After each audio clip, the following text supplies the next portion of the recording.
On this episode of Narcissist Apocalypse Q&A, we talk with Tricia Macalka about storytelling, her new book, Misaligned Mind, and going no contact with her abusive sister.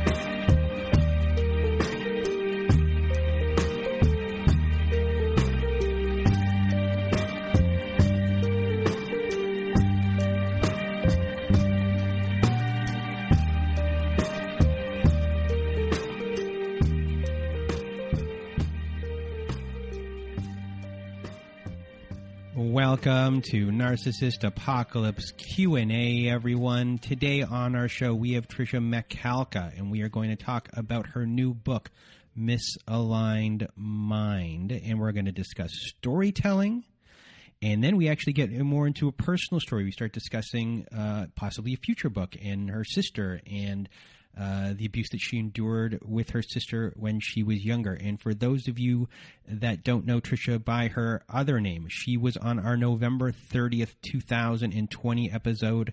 Her name was Gal. That was the name we used. We changed names for everyone because of issues that happened in the past. So that is her episode. So go listen to that before you listen to this episode if you want to.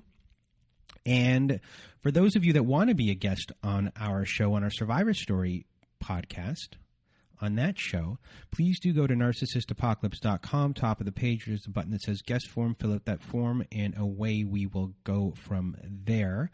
Also at our website at narcissistapocalypse.com, we now have a community support button at the top of the page, and that takes you to our very own safe social network. Our community members are on there posting on our forums. We have integrated Zoom support group meetings, which happen on Wednesday nights and Saturday nights. We have prompt workbooks for our episodes, and we're adding more of those all the time. And we want you to be able to dig deeper and get more clarity on your relationships in your life, so you can use our workbooks for that. You can also create and run your own events, from meditations to closure ceremonies to single mom groups if you want. Last night we did a meditation in our group. And our community members are all amazing people. They're here to support you when needed. They're cheering you on. Today we cheered on someone for 6 months, no contact. So if you want some support, I guarantee you we'll make you feel less alone, and you'll make tons of friends in the process. So go to our community today at narcissistapocalypse.com. Top of the page, click Community Support. And speaking of support, we have friends now at domesticshelters.org. So if you or someone you know are experiencing abuse, you are not alone. Domesticshelters.org offers an extensive library of articles and resources that can help you make sense of what you're experiencing, so you can connect with your local resources and find ways to heal and move forward. So please do visit our friends at domesticshelters.org to access that free resource. And another thing before we start our show is next week we are going to be having on a guest to talk about toxic workplaces. And the host of that show, Carly, will be here to talk with us. And you can find her new podcast at toxicworkplacepodcast.com. It is a great show. She just started doing it. She's already amazing at doing it. I cannot say more special words than that. Well, I can, but it really is awesome. She's great. She's an accountant by trade and knows the ins and outs of the corporate structure and is just fantastic. It's a great show. If you are having issues in your toxic workplace, go to toxicworkplacepodcast.com. You can find it as well on Apple Podcasts, and you'll be finding it across other podcasts in the future, more podcast apps. But please do go and subscribe to this show. It's a great show. You're going to learn a lot, and it's, next week you're going to learn a lot. We're going to introduce Carly here, and you're going to love her, and you're going to love her show. So thank you so much in advance for subscribing to her show. And now, without further ado, here is my episode with Tricia. Welcome to Narcissist Apocalypse Q&A, everyone. With me today, we have Tricia Macalka. Did I say it properly? I do it every single time. I say the L before the C, don't I? It's okay. Yeah, it's good. I always do it. I don't know what's wrong with me. I apologize. And you wrote the book, Misaligned Mind, How My Faith in Rebirth Helped Me Escape the Abuse. And for those that don't know, you were also on our show. Your name was Gal that we used, and you were on November 30th, 2020. So today we're going to discuss story. You know, you've been on the show before and told your story, and now you wrote a book where you should be very proud of yourself for just getting through one edit of a book, let alone finishing a book. So, you know, we're going to discuss storytelling today and survivors and how to tell their story and the different types of ways that you can tell your story. So, you know, the first kind of point for people who are going to write your stories is to really say to yourself, who is this story for? Is this story for you, or is this story for other people? And if it's for you, then setting a tone and the feel of a story may not be important. But if you want other people to read it, then setting a tone and a feel is important, you know, because you're making the listener know, you know, what your situation is. You want them to be in the room with you or wherever you are. You want them to be able to sit in it with you, and it makes them feel like they're along for the ride.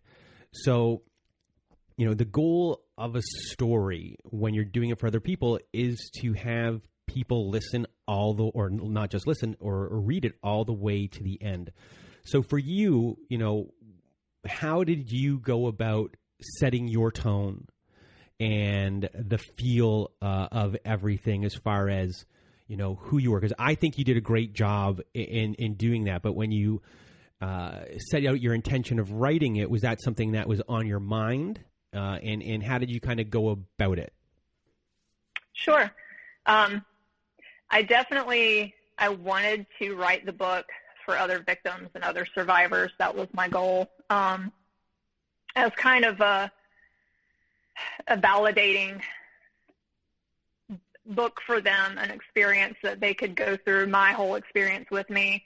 So I wanted to be fully transparent and authentic as to who I was, how the relationship started, and what transpired, and how I ended up getting out, because I feel like all victims and survivors, all those situations or circumstances might be different. The abuse is the exact same for everybody. And so as I started writing it, it was very cathartic for me and healing, but my full intention was for it to be a support and validating for other victims and survivors. So I really just kind of gave a background of my life before I met Dr. Jekyll, and then how quickly and intensely that relationship started, and the whole cycle of abuse that we're all familiar with. So I wanted it to be a full picture of how it transpired. So one of the things that you were really good at was just being yourself, and that the person that I'm talking to right now is the person's voice who's writing the book. And mm-hmm. You are you, and you're a badass. And, you know, you don't have a problem saying anything to anyone. You speak what's on your mind, and you put people into those situations that you're in with you. And you're very good at having people, by the way you talk, on your side kind of immediately. You're like, oh, this person's great. I want to be on their team. And you did a really good job of doing that. And thank you. You know, when it comes to, you know, your book and other books and just stories in general, even with this podcast, is I ask people all the time, well, what do you want the audience to learn? What do you want yourself to learn while writing the book? Because I'm sure there are things that you might have learned that you uncovered during it. What are the themes that someone who's going to be writing a story or telling a story should kind of like harp on, or just think about, like, what is the overall general kind of thing that I want to get across? how you show that, and then are there any like little plot devices to kind of help you throughout it? Our podcast is pretty there's not really any plot devices in ours, but in book writing there are, and you use some of those. So I guess, starting off from the beginning, because that was a lot of questions all in one, I guess it's like, what did you want to learn and what did you want the audience to learn? Well, first of all, I've never written a book. This is my first book, so I had absolutely no clue. So I did, do some research as far as the flow of a book, and I did take a few classes to kind of help me stay on track. And what I learned was you need to have an outline, and most importantly, the title of your book needs to be powerful, but your subtitle is actually your story. So mine's Misaligned Mind, which came to me in a meditation, which is perfect because he's a chiropractor. But I didn't even put that together until you just said it right now. Yeah. Isn't that funny? Yeah. Ha ha. But my subtitle is actually my story, and what I wanted to share and convey through the book with my audience is how my faith and rebirth helped me escape the abuse, because that is my journey. That is exactly the process I went through. I found my faith. I did a lot of healing on the most intensive scale possible anybody could ever jump into, but that's just my personality. That's how I am. So I wanted to stay on point with that as I discovered his abuse, and give the tips throughout, of what I've learned about those behaviors now, so that my readers can say, oh yeah, I've experienced the exact same thing. That's what that is. And so it's just empowering to them, and it kind of helps them stay in line and, I guess, go through the story with me, to give them hope. Yeah, because I always write to people in my emails back to them is a story is a story is a story is a story. But you have to take people on a ride. And even though that might be insulting to some people, because these are your stories, if you're trying to share your story with other people, you need to bring them on a ride. And sometimes on a ride there are ups and there are downs. So within that kind of element of storytelling, you have to, this bad thing happened, but then you have the reprieve, possibly, the good, right. So you're kind of going through that part. You're kind of weaving these things in there, and then throwing, what you do a lot of the time during your story is you are telling your story, but then you start kind of talking, and you're explaining a lot of the situations that are kind of going on, your feelings of the situation. So these are like little breaks of the story that we can get where we really get in depth of you. And that is one of the ways to kind of, break up a story from being kind of like a straight thing. And, you also in there throw in your plot devices, because you're giving these tips, and you're noticing that these tips are flowing through your whole entire story. And then you have your red flags, which are flowing throughout your story that you're always pointing out as well. So you're kind of breaking up your story and giving it a flow, in the sense of the reader gets a break from a story aspect of everything, right. And then you kind of delve into some to other things. So yeah, I definitely wanted to add some Yep. tangible things for the audience, because I didn't want it to be monotonous and just a whole bunch of stories, because it gets boring. And I want to keep my audience. It's funny because in my notes right here, as you say that, I go, redundancies cause people to stop reading when it's one story after the other. And the same with the podcast, which is that people stop listening. The first thing I learned early on in the show, because we had statistics, I was like, oh, people stopped listening to this episode, they stopped listening to that one, they stopped listening to that one. And I had to go over them and figure out why that happened. And, with reading, it's a different story, because, you want someone to pick up that book and you want them to not put it down. And, it's a tough thing to do, and you really did it. So, Thank you. Again, kudos to you. And whoever is listening, It's not easy. It's not an easy thing to do. So, when we talk about stories of abuse, we have relationship stories and we have family stories. And we'll get to the family stuff in a second. But, I send a thing out to people all the time, 5 different parts. And the podcast the podcast at one time, I was really pointing out, this is like part 1, this is part 2, and people got upset about that, so I kind of changed it. But in reality, I split it up into 5 parts, which is part 1, as you mentioned, what was your life like before the relationship?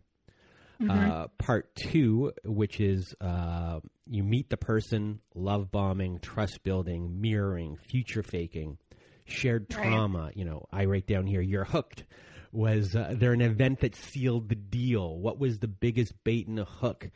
And why? And a lot of these things are story-wise, but then those are maybe surface level things, and then you have to kind of get into the nitty-gritty of why those things worked on you. And for you, within your book and you being on the show, what were those things for you? I think probably the biggest thing that hooked me was the fact that, I had already been separated and was getting divorced, and he is too. And we also had our sons are 2.5 weeks apart in age. So the total opposite of my relationship with my son's father and his relationship with his ex-wife was heartbreaking to me. And as a mother myself, and the way she was behaving, it made me feel like I needed to mother him. Like he was clueless on how to parent alone. And, he was the provider and he was this and he loved his kids so much, blah, blah, blah. And so it was heart-wrenching to see myself in his shoes, and so that was a huge hook. And I think just the fact that we had so many things in common, which we don't, but he pretended we did, it was like, oh, this is my soulmate. Like, because it was things that I was truly passionate about that I didn't really share with my son's dad. He was always respectful of the things I loved and supportive, but it wasn't a common thing we bonded with. And where with Dr. Jekyll, it was like my other half, so. And just so everyone knows, if they haven't listened to your episode or haven't bought your book yet, which they should buy it today, you call your ex Dr. Jekyll and Mr. Hyde. And as a lot of people experience the same thing. But that is now your vocabulary. It's like your vocabulary. It's what rolls off your tongue instinctively now. You've been doing it for so long. So part 3 on my list of things is really the meat and potatoes of the story, which might not be the meat and potatoes really of your story, but it's the devaluation, manipulation tactics. Did the tactics change over time? If you got smart to things, were there lovey-dovey periods that lasted longer? So what else do I have here? When did you start losing yourself? Well, with the different tactics, how did you react differently? Are future plans being dangled psychologically? What's the hook? Your ex keeps using you to keep you around the most. Smear campaigns, sowing the seeds of doubt, et cetera, in there. So when you were on the show and then also writing your book, in this kind of area, when you kind of delved a little bit deeper, and I think it possibly for a lot of people, did you uncover things about everything that you hadn't discovered yet? Absolutely. Yeah. It was brutal having to have a bird's eye view of everything that I had gone through. And I think that's probably one of the hardest things for all victims and survivors is that false guilt and shame and being angry at yourself that you fell for this person because it's all bullshit. So yeah, I was hooked very quickly. It was quick. It was fast. It was intense. It was this is too good to be true, because it is. And then, just immediately he isolated me from my friends. My family, still to this day, love my ex-husband, and they forever will. They still call him their son-in-law, and I'm totally fine with it because he's a wonderful person. And he's the best co-parent. So I am very blessed to have that.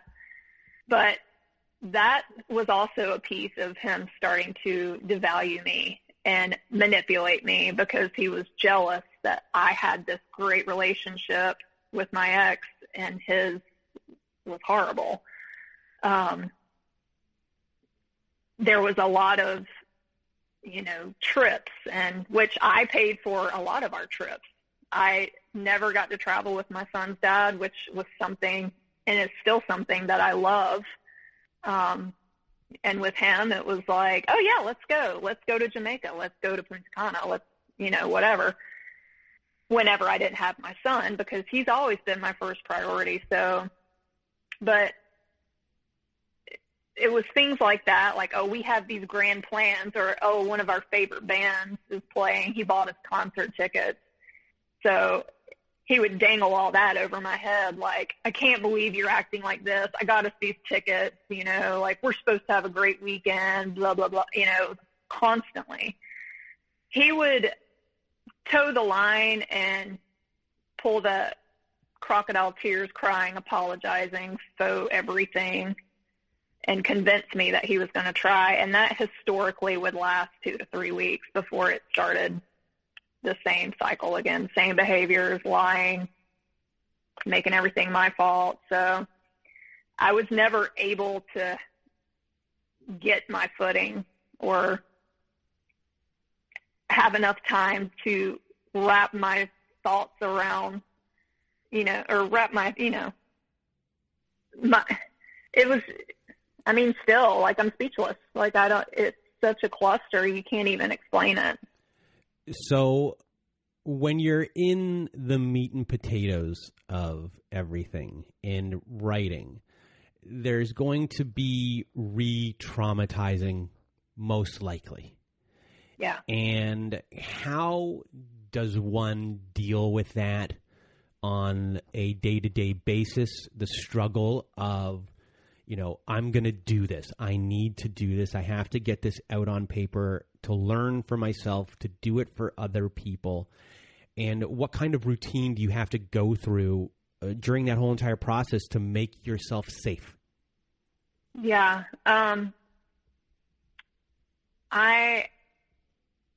I feel like I've got a pretty strong routine, but it still was difficult. There were times I had to put it down for a few weeks.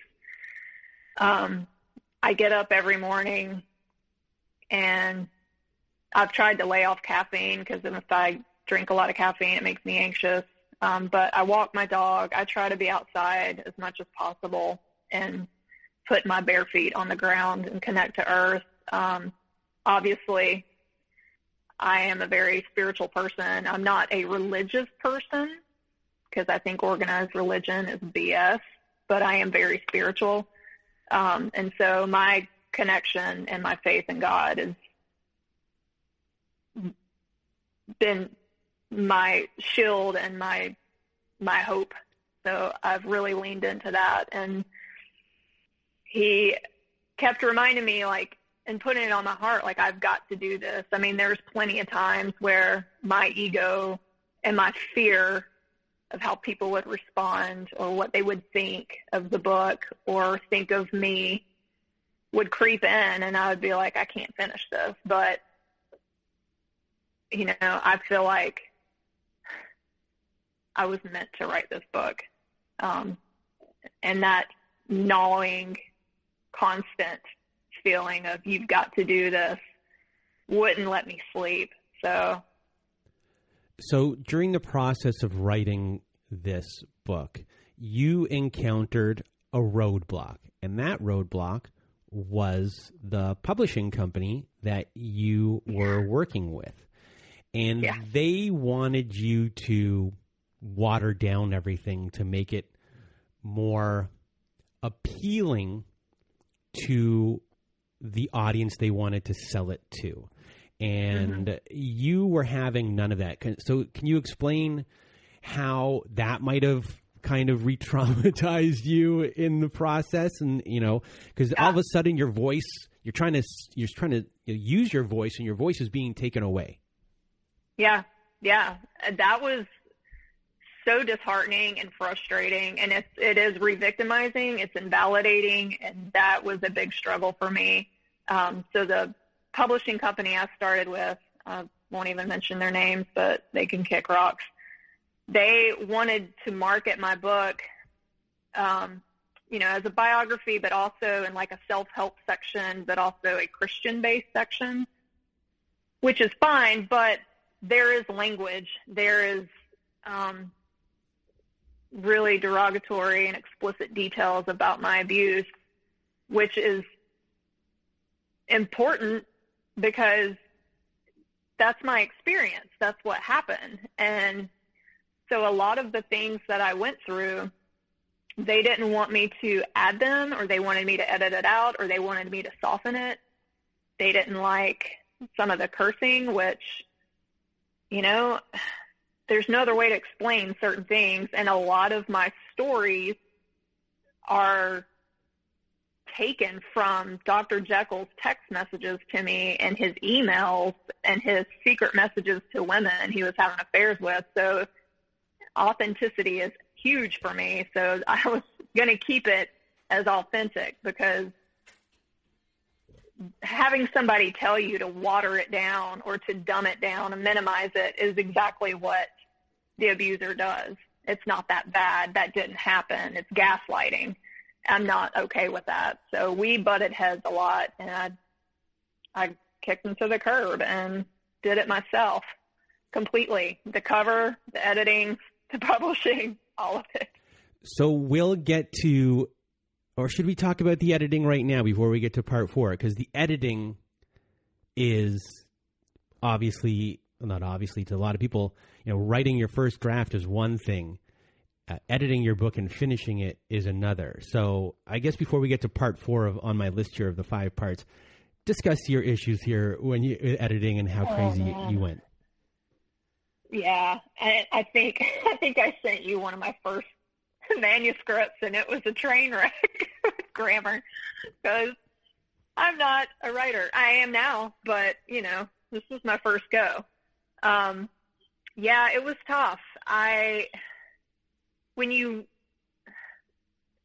have an outline. I mean, I have so many books that I have filled with like the outline and adding things, because I'd be in the grocery store and something else would pop in my head, and I'd be like, ooh, I need to put that here and add it. So I have notes everywhere in my phone and journals, but making sure that I got all those points and going back and rereading, not only is that triggering, but it's exhausting, and your eyes start crossing. And there were days where I sat in front of my computer for 18 hours looking at this stuff. So I would recommend not writing a book in 10 months like I did, which I'm proud of, but at the same time, it can get consuming, and there are little errors that you make that you don't pick up on because you've looked at it so much. But definitely be consistent and keep a routine and allow yourself time to step away so that it's not so inundating and causes a lot more stress that you are trying to stay away from creating in your life. So we'll remember that part about keep a routine, and let's just get to part 4 on my list. And part 4, to me, with your story, is probably not the bulk of everything, but the most important part of everything. You know, I have in my notes, part 4 for me is the beginning of the end. You know, were you discarded? Did you leave on your own? Hoovers? If so, with Hoovers, like back and forth. Then there might be eventually a final end. If you have kids, there's court, there's custody, all these types of different battles that could go on in post-relationship abuse as well within that part. For you here, the beginning of the end a lot of everything here is really in some way, it's your title, and it's where you started finding your faith in everything and really getting your strength. So I guess one question I do have for you is, what was your relationship like with faith and God before this happened, which then got you to this point? And can you kind of elaborate on, the general theme of everything, this being, your faith, no matter what got you through, and maybe how you might have lost it before you even got there? Yeah, sure. So I am a granddaughter of a Nazarene pastor. My papa, who I mentioned in my book, is my person. And I'm going to get emotional. He gave us our foundation in faith when I was little. But I never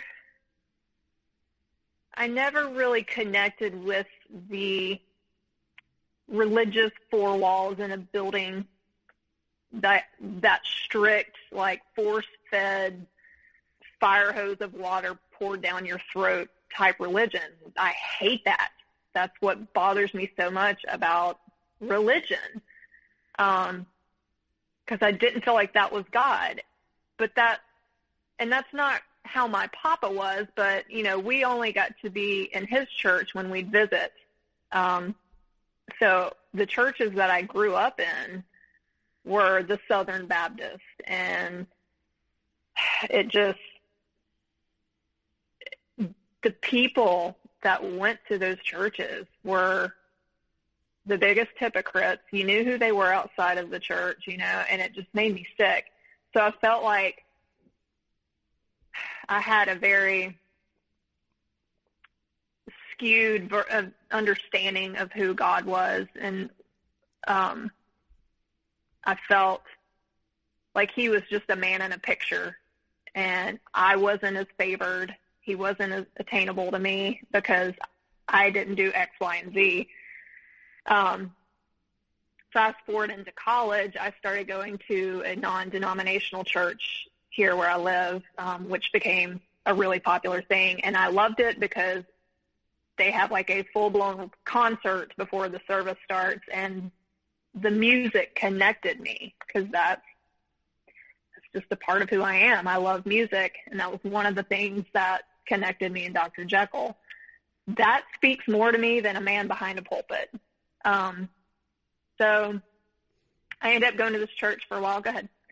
Oh, so just a side note there, I'm Jewish, and one day my cousin and I were walking in an alleyway in Toronto, and we just had breakfast, and we heard this amazing music, and we looked at each other, and we're like, let's just follow it. So we just started following the music, and in a local high school on a Sunday, there was a pop-up church inside. So we're like, do you want to go in? So we went in. It was the best music. We had the best time. Everyone was really nice. It was like a young, hip kind of crowd. But, one thing that we always said we'd do if you used to come back to town, we would try and find to do that again, because we actually had fun doing it. It was just great music. Yeah. Yeah. And music always, music is kind of like my love language. I can be super excited, or it can break my heart in all the best ways. And I feel it in the cells of my body. I have a very musically inclined family. Everybody plays an instrument. I play the violin. So I hear everything when I hear music, not just the lyrics. I hear all the instruments. So it's very emotional to me. And so I fell in love with that church. I met my ex-husband. We continued going to that same church, but I still just I was just struggling with my faith. Like, I believed in God. I tried to do all the things society says, but it didn't feel authentic to me because it wasn't the way I worship. It wasn't a part of who I am, you know. My ancestors are Cherokee Indian, so I love to be outside. Nature is God to me. I connect on a deeper level with that kind of stuff, which is kind of what helped me fall into the path I took. But so when I got divorced, I was angry at God. I felt like not only did I fail myself, but he failed me, and he was supposed to help support that marriage and that vow. And I felt like I couldn't have prayed any harder or been more patient. He just wasn't hearing me. So I had pretty much at that point completely dismissed him. And I guess, I don't want to say I was selfish after my divorce, but I kind of felt like a kid again in college. I was like, well, I don't have my son this week. I'm a single mom. I can go do whatever. But it wasn't reckless things. It was things to feed my soul and finding myself again. And that's how I got into pole dance and all that, which was amazing, and taking hip-hop dance classes because dance is another passion of mine. And it just felt good to kind of remember who I was. And then I met the Antichrist. You sure did. So at what point did, obviously during the time when you're with him, you know, your faith in anything just starts to deteriorate. And where did you get the glimmer of hope that kind of pulled you through within your story? Like, was there a specific moment where you're like, you grabbed onto your faith again? Yeah. There was many times, many red flags where my gut was telling me something was wrong, something was off, and I had dismissed it so many times. But I do remember one night when we were spending time apart but not broken up, and he was supposed to... She's doing air quotes while she was doing that, just so everyone knows. Spending time apart.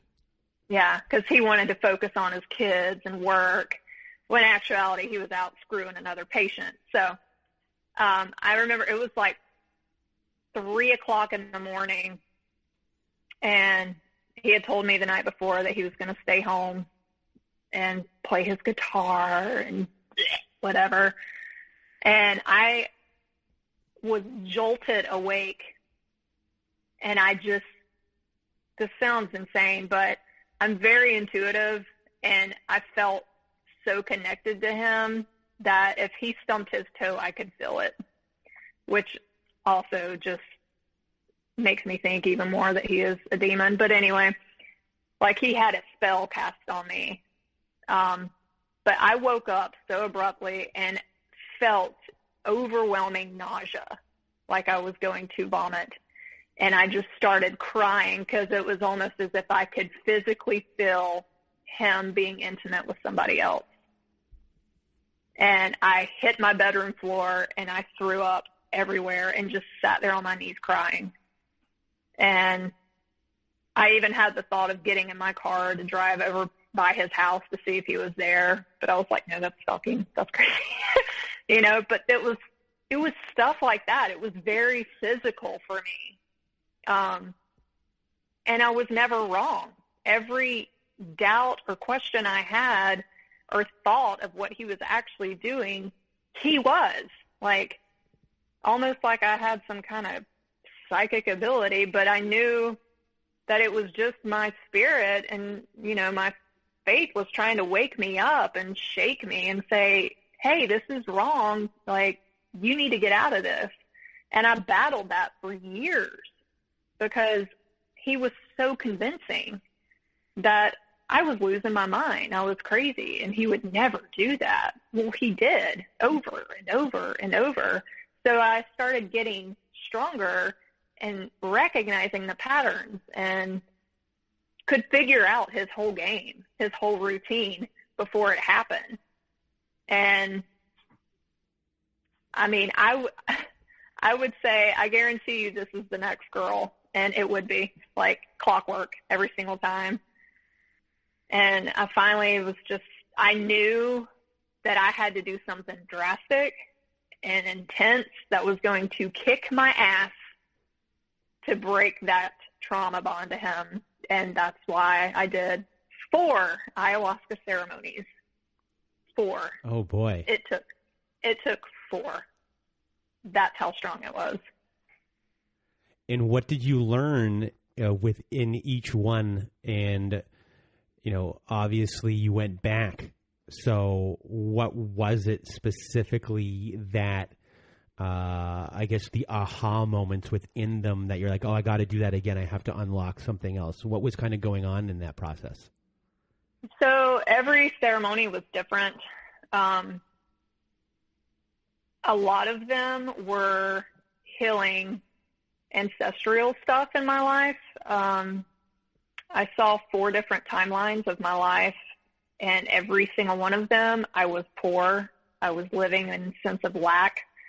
I was very codependent, and I was killed in every single one of them in a vicious or very traumatic way.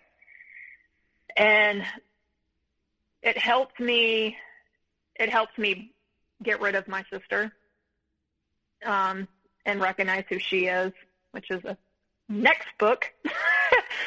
So just so everyone knows, we're on part 5 right now, which is the healing process, which is what you're going through. Yeah. It helped me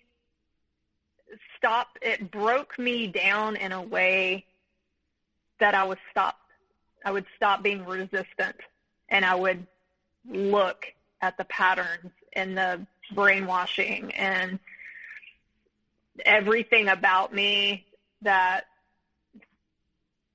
was an addiction, or was not an addiction as in substance, but, people pleasing, being codependent, trying to force something that I wanted to happen that was not meant to happen. You were able to see yourself from outside of your body and really be able to take a step back and analyze things in a way that you were not able to before, because before you were so in it, it was just impossible. And once you were able to, do the ayahuasca, it was like it was clear as day to you as what was going on. Yeah. I mean, it's not for everybody. It's the hardest, and it sometimes can be the scariest experience, but it always ended beautifully, and it was so healing. And throughout each ceremony, I got closer and closer to God and saw who He is. And one of the 3rd ceremony I did, I actually went through a timeline of many, many, many traumatic experiences that I had even forgotten about in my life, just bad relationships, stored, stuffed down emotions that I had held on to, which stay in the cells of your body, and a lot of heartbreak. And as it was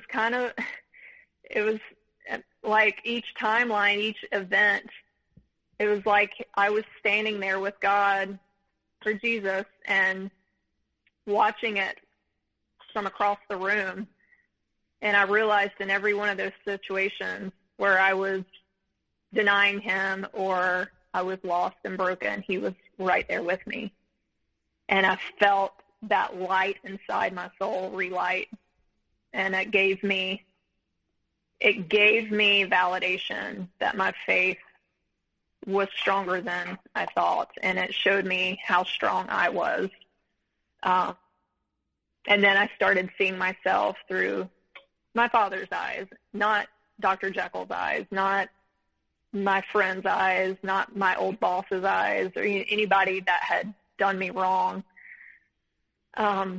And I started learning to say no and stopped caring about what other people thought or trying to meet the bar or the requirements people had of me because they weren't mine, and so I started being truly authentic to who I was, and I got more, not selfish, but clear on my boundaries, and started integrating these practices throughout my daily life, and no became my favorite word. I set time apart for my meditation. I went to breathwork classes.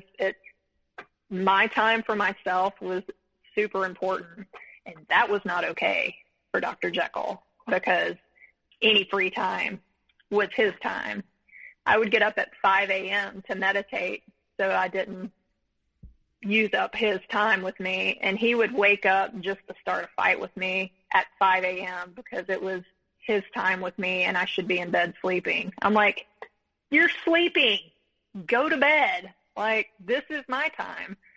But it was so controlling. Like, he tried to keep me from getting stronger. And he even said to me many times, like, please don't get so strong that you realize that you don't need me in your life.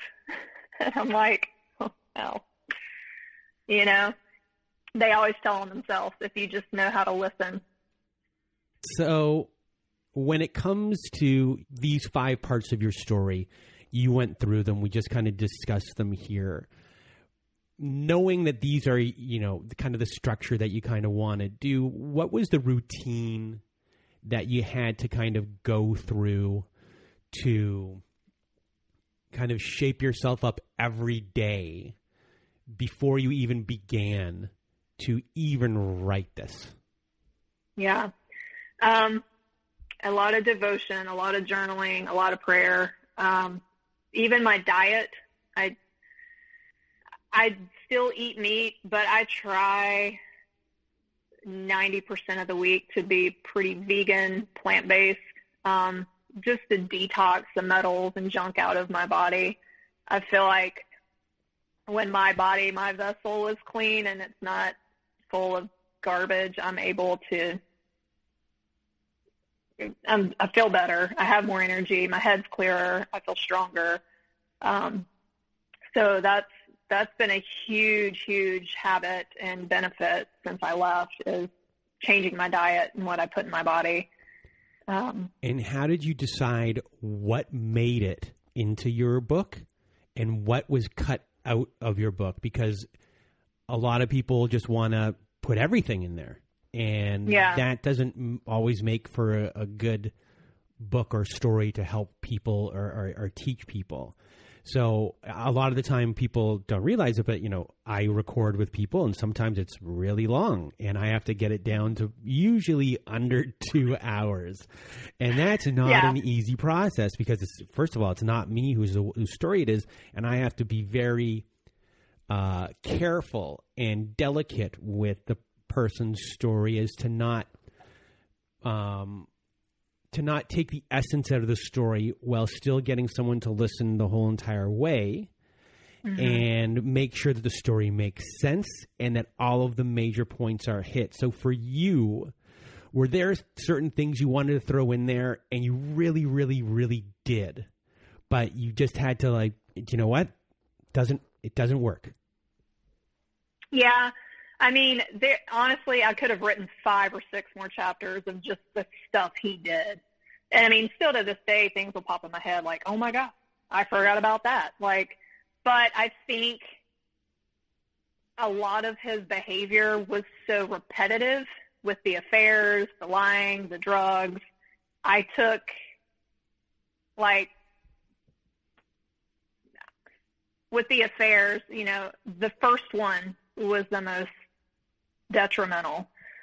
I mean, they all sucked, but I'm not going to give a bunch of attention to those women, so I kind of kept it short in each one, because the whole cycle for me at home was the same. So I wanted to at least get the point across, make my point, and it not be so redundant because people are like, okay, and that happened again. So I tried to keep it concise after I made the point of each situation, I guess. So you'd kind of tell one story that showed everything, and then if there were like 6 or 7 other stories, you kind of like montaged it in a sense of like, and then it happened 6 more times. Yeah. I mean, I kept the other 7 and his intern affairs pretty short snippets. Like, then there's this girl, and this was da-da-da-da-da, and then there was this one. And, you know, they get the point. It's a behavior. It's who he is. So that was one of the things people should learn from, which is, you know, tell the one big one and then, you know, shorten the other ones, get people through it so they understand the repetitiveness of what was going on. They get the point of what was going on. You just don't have to go into the details of every single one. Yeah, point out the pattern and behavior. You don't have to get too in detail. And actually, I've learned for those that are going to court that have children with these narcissistic characters, the courts are wanting to see and hear more about the pattern and the behavior. They don't want to hear the term narcissist, because 90% of people that are sitting on the judge panel and you know, the judge or the attorneys, they're narcissists too. So if you can point out the patterns and the effects and danger of those behaviors, that'll help you have a stronger case for custody. I've had several attorneys tell me that work for coercive control situations and clients. So I'm about to go off the cuff here, off our little script that I didn't even give you, because that's how poor of a host I am.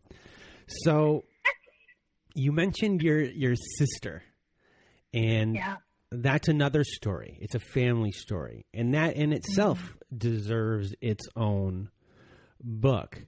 So when we think of family and you know, and telling this type of story, you know, would you begin with, I guess it's your sister, so it's different than your parents, but would you still kind of begin with, you know, kind of giving a background again of your whole life, who your parents were, and in this sense, who your parents were, so we can understand that that your sister was an anomaly. You know what I mean?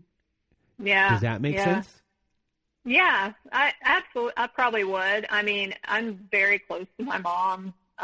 My parents are divorced, but they've both been remarried for over 25 years.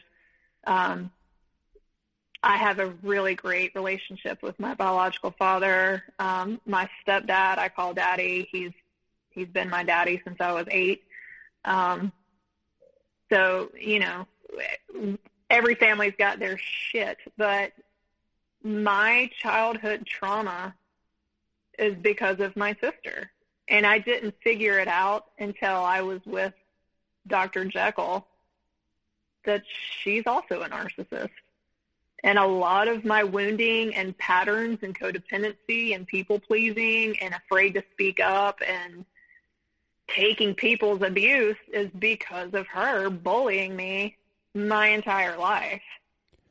So if you were to write a memoir just based on your relationship with your sister, you kind of establish the setting, the background, your whole family life, the town you grew up in, friends, really the whole entire kind of picture of the life. And a lot of times I think of the movie Mommy Dearest, which was also a book, which was based on Joan Crawford. And Joan Crawford, they set it in Hollywood, that kind of lifestyle, what she needed to be or do there, the glitz and the glamour of it back in that era.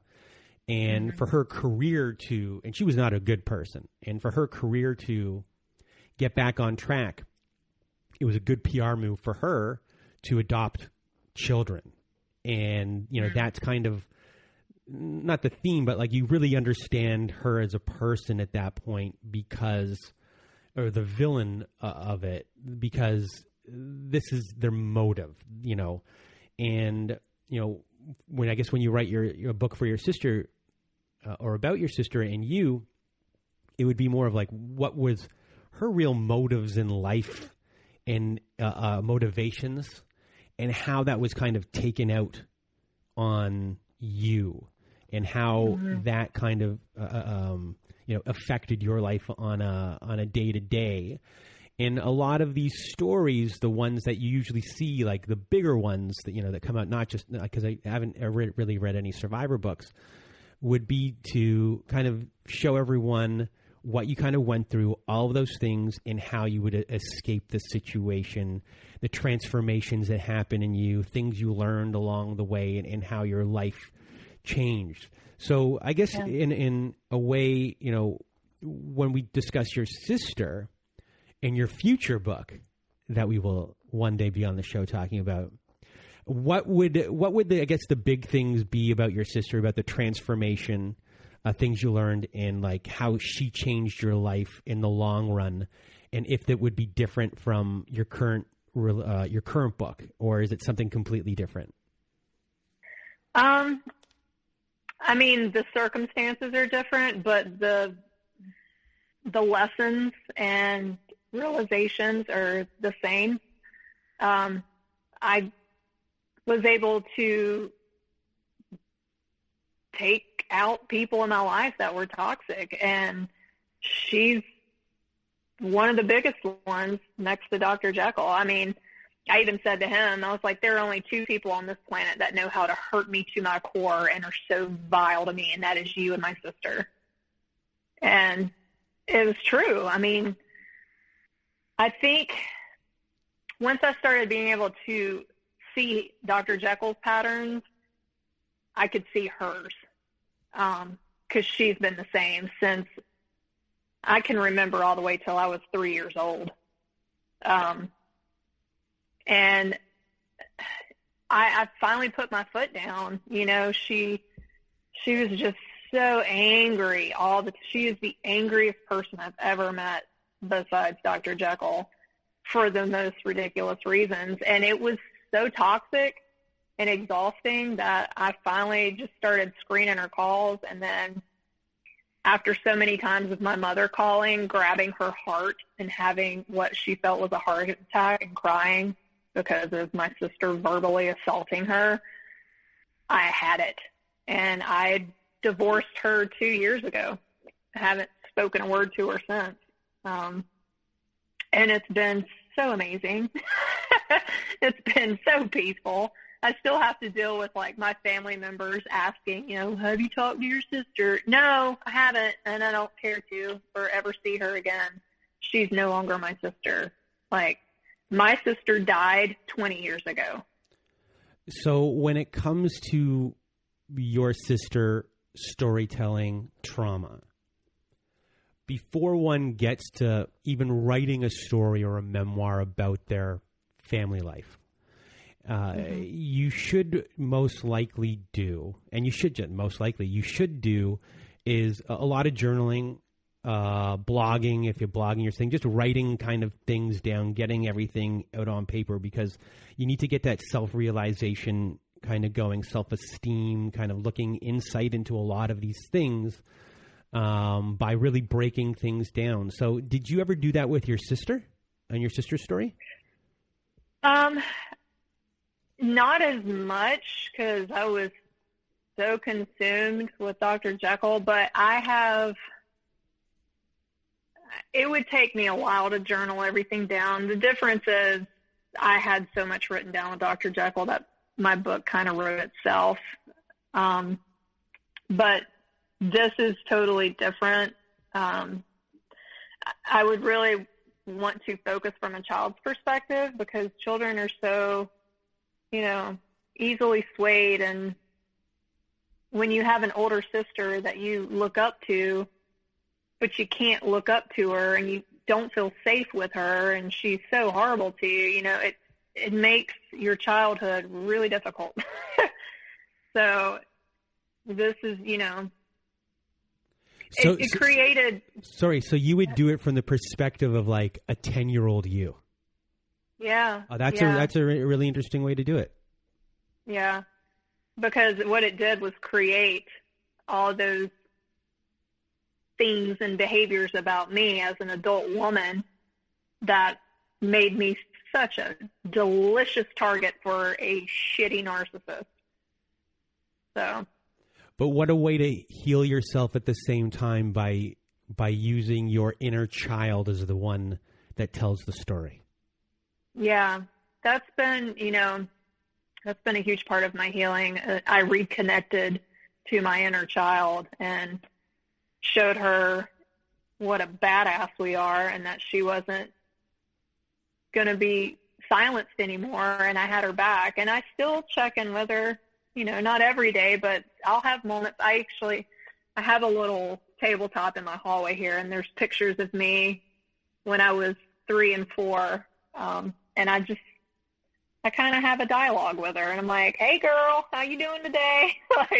Just check in with myself. And when I get anxious, when I'd get upset working on this book, I would tap in and check on her. So I think it's important. So before we leave today, do you have any words about storytelling, your process, and words of wisdom and advice for everyone listening? Yeah, I would just say, just ground yourself in your truth. Be you.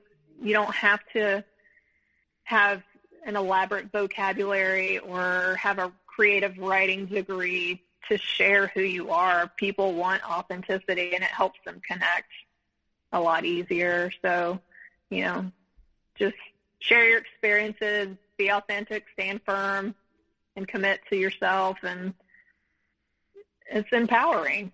You don't have to create all these crazy marketing things to, attract an audience. People want real. So just share you. And everyone can find your book, Misaligned Mind, How My Faith and Rebirth Helped Me Escape the Abuse, by Tricia Macalka. I can't say Macalka. I said the C before the L. All right, everyone.